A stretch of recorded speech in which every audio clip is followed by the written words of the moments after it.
Here's the latest news from South Yorkshire Police.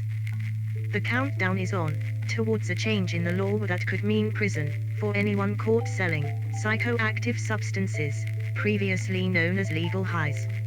In less than 1 month, the Psychoactive Substances Act will come into place, making it illegal to supply, sell, import, or export any psychoactive substances that produce effects that mimic those of controlled drugs.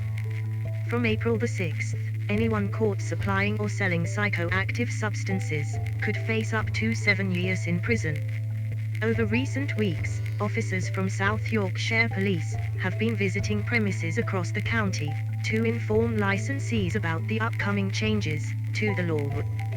Detective Inspector Graham Bulmer said, "The changes will give police and other widespread law enforcement agencies greater powers to tackle this reckless and potentially lethal trade." The main aim is shutting down shops and websites that currently trade in psychoactive substances, and our message to suppliers is that from April the 6th, there will be no second chances. We will prosecute you, we will close you down, and we will seize your stock. Here is some helpful information for parents and concerned community members wishing to help clamp down on this activity. For more information about the dangers of psychoactive substances, go to www.il-legalhighs.co.uk/links.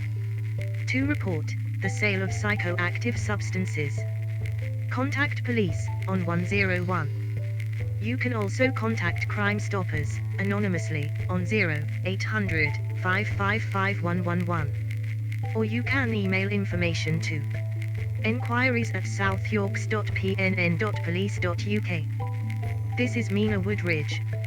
You're listening to My Community News, brought to you on the MINA YouTube news channel.